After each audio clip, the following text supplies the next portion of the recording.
Welcome back, everybody. Welcome back to the Canyon. Welcome back to another installment of the Quickview series. This is a quick. We'll just pause back here for Susan. Susan's going all in today, and there we go. It would be rude to move her otherwise. Complete with something akin to an unboxing.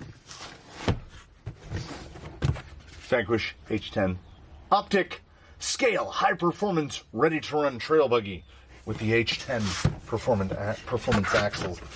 This has been requested by a number of people, and I am lucky enough to have someone locally, relatively locally, that could bring over their brand new one, never been wheeled, had not even been taken out of the box. And this is something that doesn't occur in the Quickviews.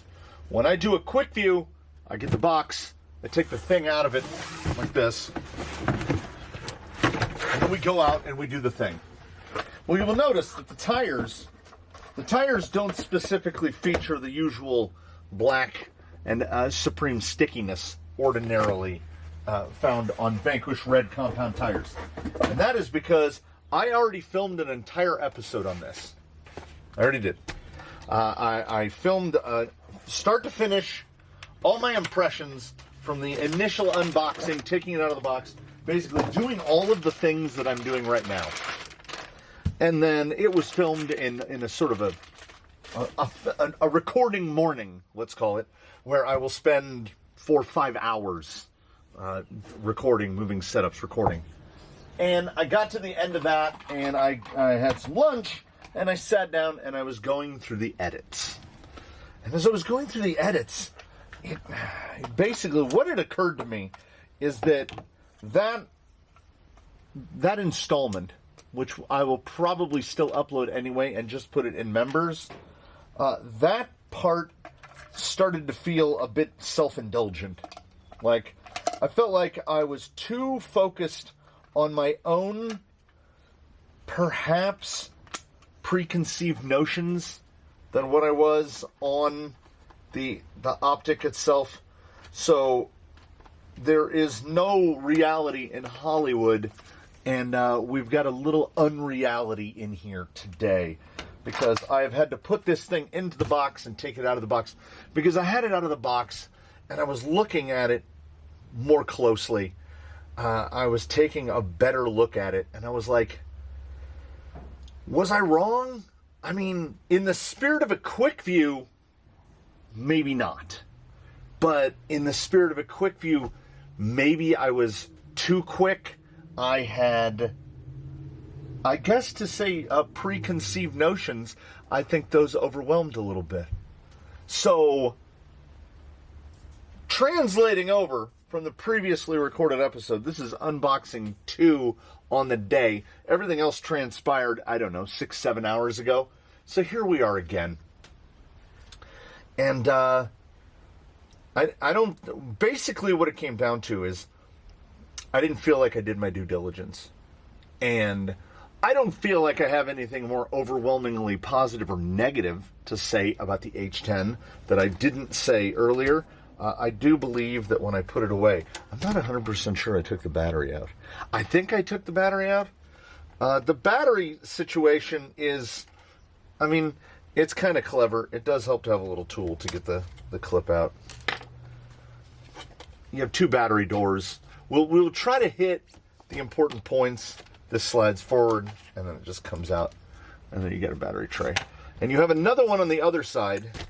And we're going to take this one out as well, because my failing in the other installment was I don't think I got into it enough.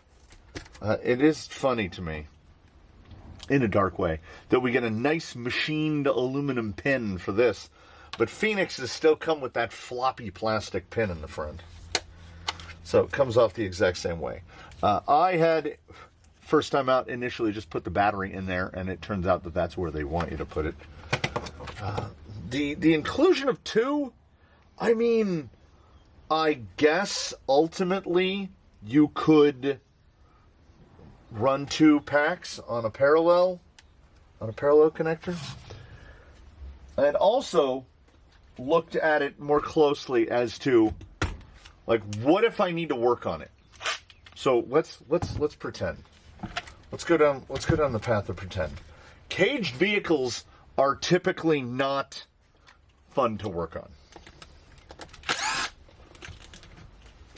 I will. And what are you going to say about the Yokohama Geolanders? They are basically class 3. They are slightly larger than 475, but they're marked 475 on the sidewall, and that doesn't mean anything to anyone because I think Sorka are the only people that care about whether a tire is 4.75 or 4.76. And this is, and I will state this now after indeed having wheeled it a bit, this is not a rock crawler, not as it comes out of the box. It says trail buggy on the box, and I think that should be, I don't know, I guess respected. It doesn't crawl rocks. The tires, I'll find that. The tires have very firm inserts, very heavy inserts, and it is ooh, getting a little Vanquish up at the top of that one. They were dry out of the box. That one is definitely burping a little. The others look fine. We had a tumble or two. We might have had a tumble or two.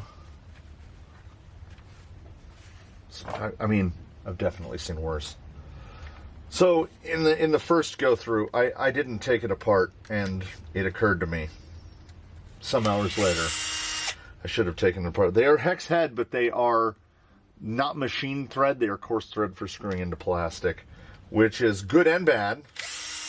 Good in that I think that's the way it should be. Bad in that I don't think everybody is going to have those lying around. We have 2 screws that go up through the motor mount right there. They are also coarse thread. But so far, huge plus. Shout out Vanquish. They're all the same length. That is not how Axial would have done it. Axial would have 9 different lengths, and some of the lengths would occur just a single time. Because, I don't know, that's the way they like to do things. Then we have to disconnect the shocks, and those are coarse as well. So it looks to me like all the screws that go into the cage, let's just pull a cage screw out just to check. Yes, all the screws that go into the cage are coarse thread. The rear 2 come in from the back.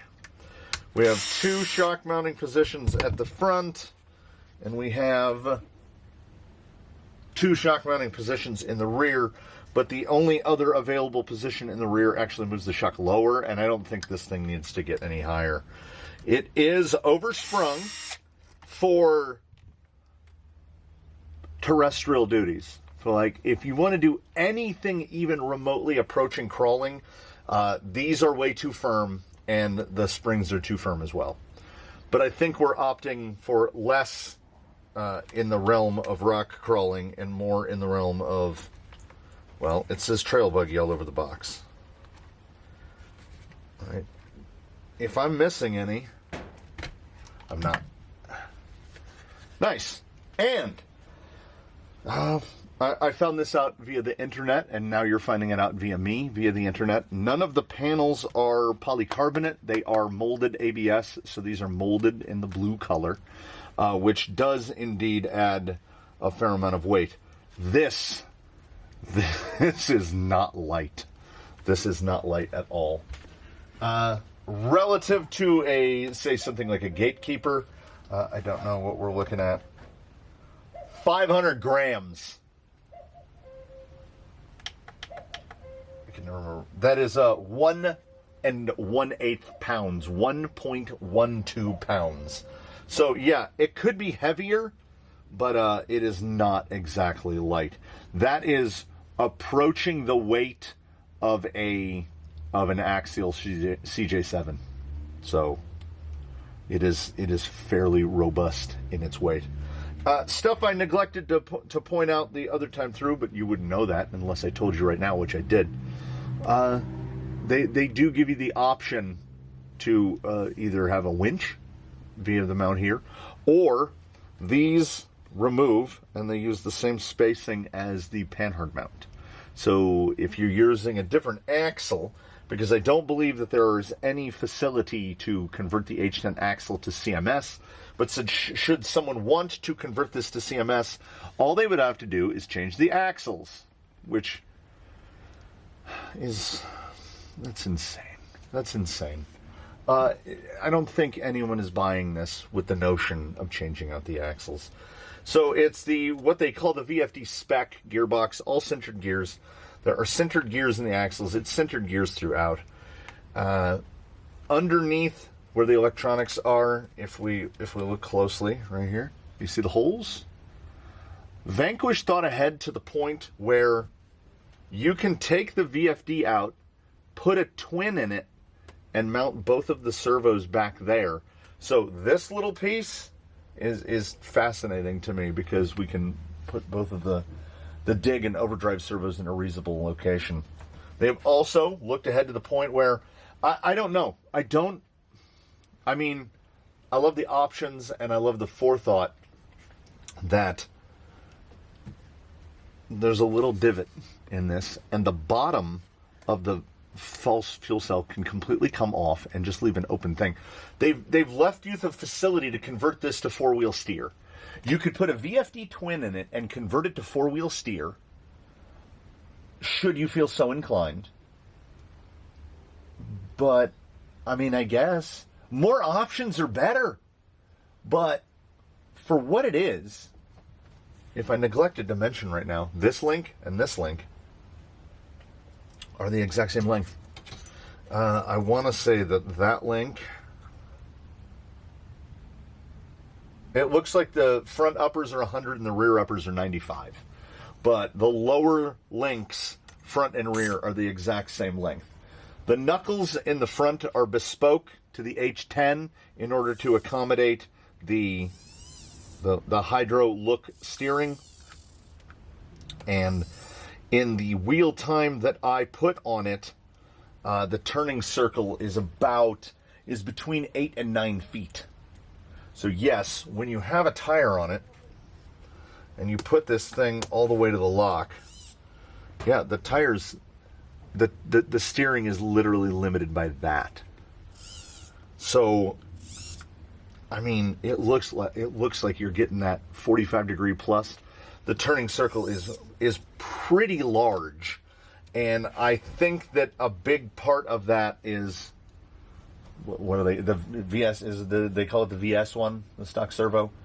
That servo either doesn't have enough throw or enough torque, or some combination of the two, in order to actually get you to full lock. The vehicle weighs, I'll just put it back up on the screen. It should appear back up over there.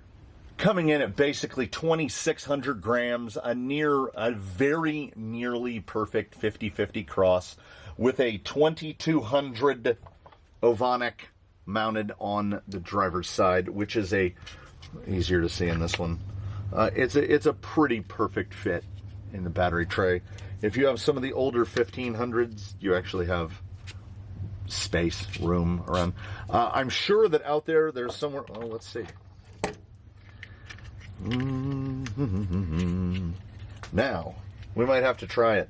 That's a Genzace Adventure 3600, which does not fit this way, but might fit this way. We can pretendo mock. I'm gonna give it a soft maybe, because this thing is clearly intended for trailing. Equal length lower links, to me, kind of speaks to trailing, because the way the weight is going to move, the way the weight is going to transition. And I mean, it says trail buggy everywhere. It's a trail buggy.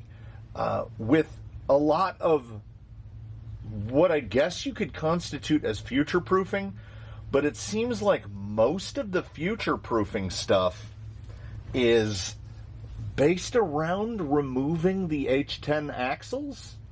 You can't run 3-link on the H10. You can't run 4-wheel steer on the H10.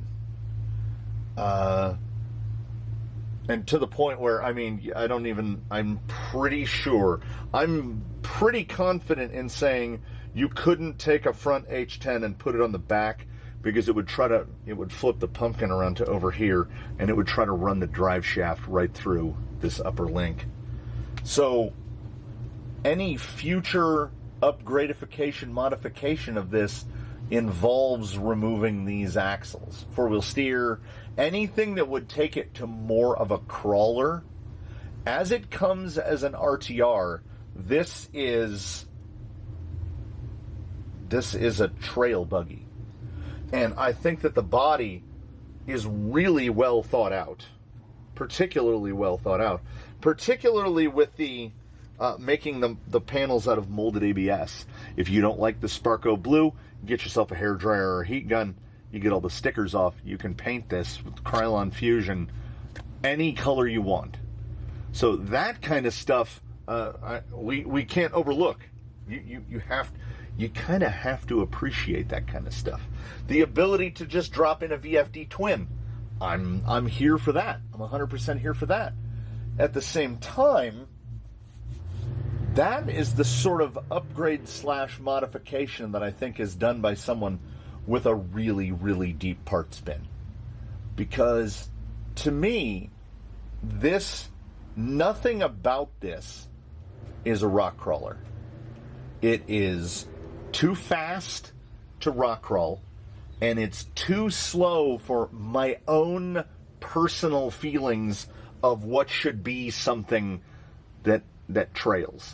I mean, by the technical definition of it, trailing just needs to be fast enough to stay ahead of your walking pace, right? But how am I supposed to get into trouble? Like, if we're gonna go out and about and we're not gonna crawl rocks, I want something that is going to allow me to wreak a bunch of havoc. And the setup that's in this is not conducive to that. That speed control rebadged VE, I think it's the VE one. Anyway, it's a 1060, and it has no fidelity or low speed control with it. It is very prototypical RTR gear. You could get away with it, and if you're just going to mush around on the trail and you're not worried about things like low speed control, then you can get away with it. But in my mind, when I see this, when I took it out of the box the first time, and now here when I take it out of the box the second time, all I can think about is, what would I change? Because I have some wheel time of it under my belt as well. So the what would I change comes through more than once. So if I have an RTR, which this is, comes with AA batteries in the box and everything. When I have an RTR, and one of my first thoughts is, what would I change? That's not the best thing to be thinking about your RTR. I still stand by my statement that I've made more than once, on many occasions, as a matter of fact, that the VRD Carbon kit is the best RTR that Vanquish sells. And it's a kit. And it's the best RTR Vanquish sells because once you put electronics, wheels, tires, and a body on it, you don't have to change anything. That's what qualifies to me as a good RTR. The less you have to change, the better of a job they've done. I have some wheel time on this. Not a huge amount, but I have enough to formulate an opinion. I will give them credit. The side, this right here, these right here, for me, they're almost enough, really, because I can work on this almost pleasurably. Like, we've put that back together. All the same length screw. And then you go like this. Tucks under there. Pin comes up from the bottom. Clever. The pin is a sword most double-edged because it has a hole in it. And if you don't get the hole to line up exactly, you can't get the body clip back in. If that is the biggest complaint you have, then I think somebody's doing okay. I think somebody's doing okay. I don't, now that I'm looking at it, I think the 3600 is, yeah, I think it might fit. Oh, I'm hopeful. If this fits at 3600, I'm gonna feel genuinely positive about that. Now I don't know if the battery straps are gonna be long enough to hold a 3600 in. Yeah, okay, all right. It's looking good so far, people. It's looking good. Should I have put that wire aiming out the front? I should have put that wire aiming out the front. You know, when I looked at the promotional imagery and I took it out of the box, I did not have positive feelings because it's not what I'm looking for. And that's why we're here right now for the second go, because that's my fault. Doesn't have to do anything with the optic. That's how I was viewing the optic, and that's on me. So if it doesn't fit this, that's not its fault. What are we hitting? We're hitting the plug. We're hitting the battery plug. I think I can get this in here.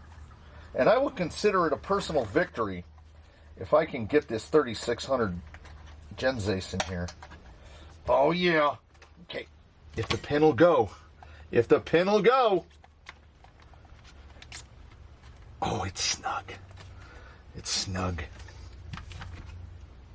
But for something that's going to be out on the trails, to me, I mean, yeah, you could just run two in the rig and put one in your pocket, and then you got 4,500 milliamps, or alternately 6,600 milliamps on you. But I would rather be able to run something a little bigger. That 3,600 just, can we see it up in there? There's the bottom of the pack. It just fits. It just fits. There is probably another pack that's a little more square that might fill that out a little better. I mean, I don't know. I appreciate the upgrade path. It confounds me a little, as none of the upgrade path specifically centers around the H10 axles. So it's like they made the H10 axle, and then we're like, yeah, we know people are going to replace these. So I don't know what to make of that. What I do know is that when I look at it, I think the kind of goal here, if a vehicle is not going to be an outright pure rock crawler, if it's not just going to crawl rocks, meaning that it never needs to go above about 3 miles an hour, then it has to have a versatility. And this is definitely more trail than it is rock, particularly in the setup as it comes RTR. This thing comes RTR as a trail buggy. Says it on the box, backs that up with the performance. The inserts are very firm. The springs, those are the same springs that come on a Phoenix, and a Phoenix weighs almost 2 pounds more than this. So for that, it's oversprung. Unless they want us to jump it. I guess nobody told us not to jump it. But it is an unusual vehicle for me. And after a, admittedly, somewhat sour morning with it, tinkering and tooling around with it, I don't know, again, it is being particularly enigmatic, the H10 Optic, because I don't know what it wants. What I do know is this. On the one hand, if you view it through a particular lens, it is indeed ready to run. All you got to do is put a battery in it. And if what you're looking for, if your classifications and your qualifications are in a particular range, this will do it. It will do it. But I tried as I may, and I tried as I might, not to have too high of expectations, right? I didn't want to ask too much of the H10. It has an 8-foot turning circle. Because, as I said, touches. That side of the steering is at 120% unlocked. So maybe, no, it is centered. It has a really big turning circle. And I think all of that is due to that servo just not being powerful enough. So, RTR, yes, ready to run. We'll do the thing. This is the limit of your low-speed control. It just leaps to life. I try to, come on, nope. That's all you've got. So, for me, it's not even quality of life. It's a $500 RTR, and apparently the entire market is okay with that. You're going to have to change all of the electronics, save for this. I think the VT1 is actually a pretty good radio. I honestly appreciate that you can do this. I kind of like that as a feature because you can put it in your pockets. You know, it's not a bad radio. It has endpoints, and realistically, if a radio has endpoints, I don't need to ask for much more. Spring tension's not too high. Trigger tension's not too high. It's small. It's light, yet my hands still fit it. I think it's just a Dumbo, but it definitely gets the job done. The servo, the speed control, and the motor all need to be discarded. So this, what sits before you, is either what it is, leave it alone and don't tamper with it, or this is an $800 trail buggy. Because I think the tires are passable with different inserts. It's an $800 to $1,000 trail buggy, I think, in my estimation. If you want to turn it into a rock crawler, you either had better be absolutely ready to perform that commitment, or you should just buy a Phoenix instead. And I think that's what it came down to me then, and I think that's what it comes down to for me now, is that my qualification for something trail, where we're not using trail as a term to describe not able to rock crawl. If I want to take something on the trail, which means driving in the woods, driving in the forest, driving on single track or whatever, but also being able to go under rocks, this doesn't do anything that I can't do with a Phoenix. So you have to want this. You have to want the look of this. This has to appeal to you immensely. Otherwise, there are better options for less money.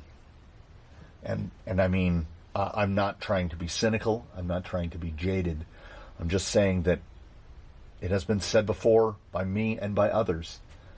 The Optic seems like an answer to a question that no one asked. I don't know. I leave it to you. That's as far as that's all I can do. I leave it to you to decide on your own, because I would try to turn it into a rock crawler, but as I stand here now looking at it, I know that it would cost so much that it wouldn't be worth doing it.